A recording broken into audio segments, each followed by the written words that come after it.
सरकार 5 साल चलाने के लिए चाहिए, लेकिन जनता के लिए एक पुल बना तो 1 महीने भी नहीं चल पाया। इसे हमने नाम दिया है ब्यूटी पार्लर छाप विकास।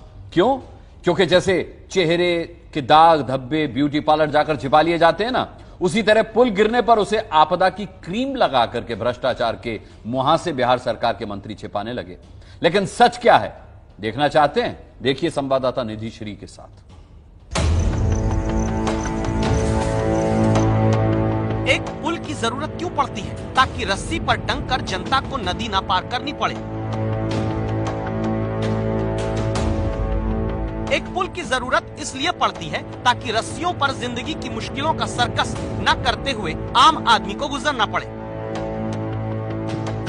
एक पुल की जरूरत इसलिए होती है ताकि विकास नदी के ऊपर टंगा हुआ नजर नहीं आए। लेकिन फिर 5 साल सरकार चलाने के लिए मांगने वाले नेता 1 महीने लायक चलने का पुल नहीं दे पाते।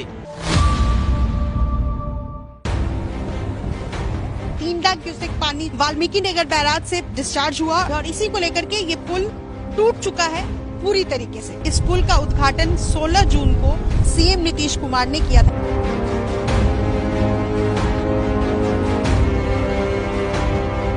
हमको ये बहुत अच्छा नहीं लगता, अब यहाँ से कर दिया, लेकिन अब उस जगह पर ही जाते तो बड़ा खुशी होती है। हम लोग का घर यहीं पर है और पूरा पानी चारों तरफ से फैला हुआ है। इतने अधिक मात्रा में पानी का जो डिस्चार्ज हो रहा है, कहीं भी कुछ भी संभव है। भ्रष्टाचार का पूरी तरीके से बोलबाला है और ये भेंट जो है 264 करोड़ रुपए भ्रष्टाचार के चढ़ गया है। तेज बहाव के कारण केवल मिट्टी कटी है, अप्रोच का कटा है, वो तो होता ही रहता है। ये बिल्कुल प्राकृतिक आपदा है। तो 29 दिन पहले 16 जून को गोपालगंज के पुल का पटना से बैठकर मुख्यमंत्री नीतीश कुमार ने उद्घाटन किया। तो क्या ये बात सच है कि सिर्फ प्राकृतिक आपदा के कारण बिहार के गोपालगंज में 263 करोड़ रुपए की लागत से 1 महीने पहले शुरू हुए पुल तक ले जाने वाला ब्रिज ढह गया?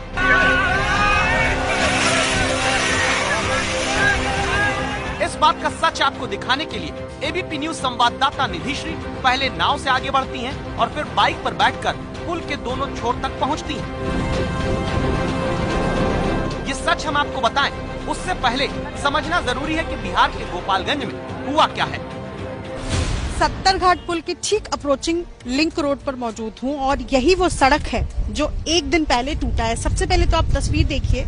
इस पुल का उद्घाटन आज से ठीक 30 दिन पहले सीएम नीतीश कुमार ने वीडियो कॉन्फ्रेंसिंग के जरिए किया था। गंडक नदी का दरअसल इतना ज्यादा कल पानी आया और ये लगभग 3 लाख क्यूसेक पानी छोड़ा गया, जिस दबाव की वजह से ये पुल टूट गया, ध्वस्त हो गया। तो वो पुल गिर गया जिसका अभी पेंट भी नहीं उखड़ा था और नीतीश सरकार के मंत्री वीडियो ट्वीट करके कह रहे हैं कि गोपालगंज और सारण को मुजफ्फरपुर से जोड़ने वाला सत्तरघाट पुल पूरी तरह सुरक्षित है। और घंटी बजाने वाला सवाल फिर ये है, क्या उस पुल को जोड़ने वाला दूसरा पुल महीने भर में बाढ़ के एक झटके से बह जाने के लिए बनाया गया था? बिहार के पथ निर्माण मंत्री नंद किशोर यादव की माने तो यही लगता है। जब पानी का तेज बहाव होता है, जब बाढ़ की स्थिति पैदा होती है, कितनी सड़कें हमारी कट जाती है, कई बार तो पुल बह जाते हैं। और ये जब तेज बहाव है, प्रत्यक्ष वहां जाके देखिए तो दिखाई पड़ता है कि तेज बहाव के कारण केवल मिट्टी कटी है, अप्रोच का कटा है, वो तो होता ही रहता है। दरअसल कभी स्कूटर से चलने वाले मंत्री जी अब रेंज रोवर से चलते हैं तो होता रहता है वाला ज्ञान दे सकते हैं, लेकिन काश संवाददाता निधि श्री की तरह खुद ग्राउंड जीरो पर पहुंचकर सच समझने की जहमत उठाते तो समझ पाते। तेज बहाव से पुल ढहते नहीं रहते, बल्कि निर्माण में लापरवाहियों का सैलाब पुल गिराता है। मैं इस वक्त ग्राउंड जीरो पर हूँ और यहाँ से मैं आपको दिखाऊंगी। ये देखिए, ये बिल्कुल सैलाब है पानी का और पानी की वजह से ही, इसी दबाव की वजह से ये जो नीचे की मिट्टी है वो दरक गई है। ये वो सड़क है, ये सड़क इस पुलिया को जोड़ती है और पुलिया आगे जाकर उस पुल को जोड़ती है। ये बालू है, दरअसल ये बालू मैं आपको दिखा रही हूँ। अब इसको ये कितनी देर भला पानी को रोक सकता है? ये आप देख के समझ सकते हैं कि ये बालू कितनी देर पानी को रोक सकता है, वो भी 3 लाख क्यूसेक पानी का दबाव ये सड़क, ये पुल किस तरह झेलेगा। आरोप है कि 263 करोड़ रुपए के पुल के एक हिस्से पर बने छोटे पुल के निर्माण में नदी के दोनों किनारे बोल्डर पिचिंग यानी बड़े पत्थरों को किनारे पर नहीं लगाया गया। दावा है इसी लापरवाही के कारण पानी ने मिट्टी को काटा, पुल ढह गया। अगर एक औरत बाजार जाती है मिट्टी का बर्तन खरीदने के लिए तो उसको ठोक करके देखती है कि ये फूटेगा कि सही है कि कैसा है। जब नीतीश कुमार जी जब इस काम को कराए हैं तो उद्घाटन कर दिए वहां से, लेकिन इनको मायना करना चाहिए अच्छी तरह से कि ये चीज हम बनवाए हैं सही हुआ है कि नहीं हुआ है। मुआयना हुआ कहाँ? बस मुख्यमंत्री जी 1 महीने पहले पुल का फीता जनता के सामने ना काट पाने की कसक लेकर रह गए थे। हमको ये बहुत अच्छा नहीं लगता है। अब यहाँ से कर दिया, लेकिन अब उस जगह पर ही जाते तो बड़ा खुशी होती, और वहां पर जाकर के कुछ करेंगे तो कुछ अच्छा लगेगा और अच्छा लगेगा। काश मंत्री अफसर आए होते, नहीं आए तो घर बैठे देख लें। संवाददाता निधि पहले नाव से बैठकर फिर बाइक पर बैठकर जा रही हैं 263 करोड़ रुपए के महासेतु को जोड़ने वाले दूसरे पुल की तरफ, ताकि दिखा सके जिस लापरवाही से एक तरफ पुल का हिस्सा गिरा वही लापरवाही दूसरी तरफ भी है। सिस्टम को जगाना पड़ता है। एक पुलिया टूटा, उसके बाद इस पुलिये का भी मरम्मत हो रहा है।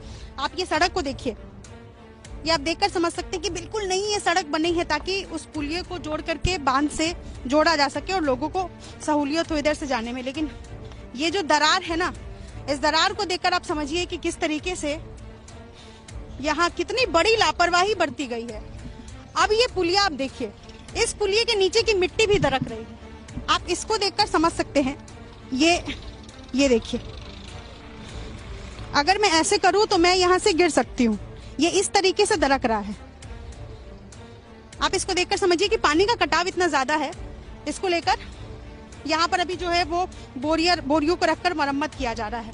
ये एक तस्वीर आपको मैंने दिखाई है ताकि आप ये समझिए कि किस तरीके से दोनों पुलिया, अगर इस पुलिया ये ध्वस्त होता है तो यहाँ से लोग जो है वो उस पुल तक नहीं पहुंच सकते।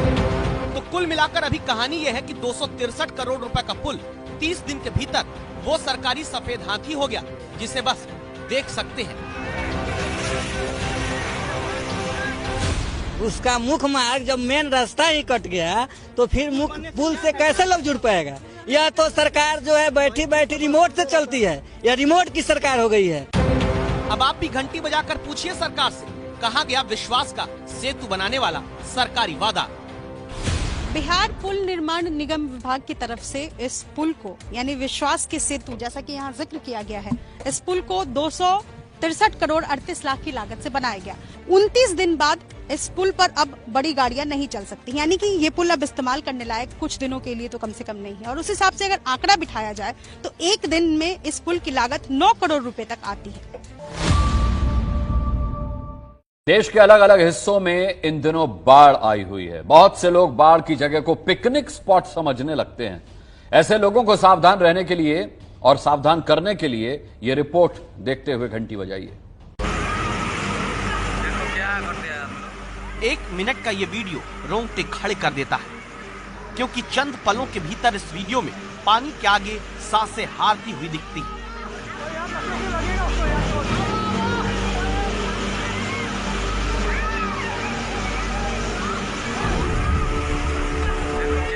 पूरे वेग के साथ पानी बह रहा है। किनारे पर कुछ लोग खड़े दिखते हैं। एक शख्स के पास हाथ में डंडा है। 1 मिनट के इस वीडियो में 9वें सेकंड पर जब कैमरा क्लोज होता है तो क्रोध में भरी इन उफनती लहरों के बीच ये शख्स फंसा हुआ दिखता है। ये शख्स इन लहरों से जंग लड़ रहा है, जिंदगी और मौत के बीच फंसा है। मौत की ये लहरें उसे बहा ले जाने पर आमादा है।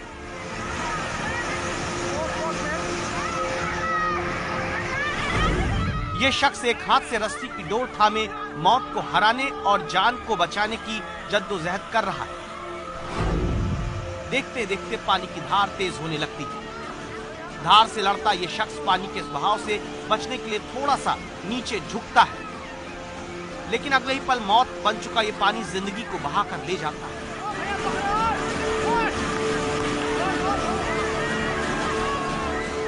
चीख पुकार मच जाती है। किनारे पर खड़े लोग उस शख्स को आंखों के सामने बहते हुए देखते हैं, लेकिन कोई कुछ नहीं कर पाता।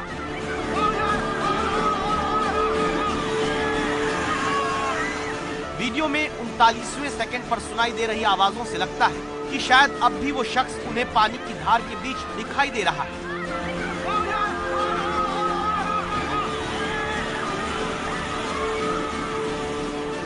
लेकिन पानी तो जिद पर अड़ा था, वो भयानक रूप ले लेता है और उसके बाद वहां कुछ नहीं बचता।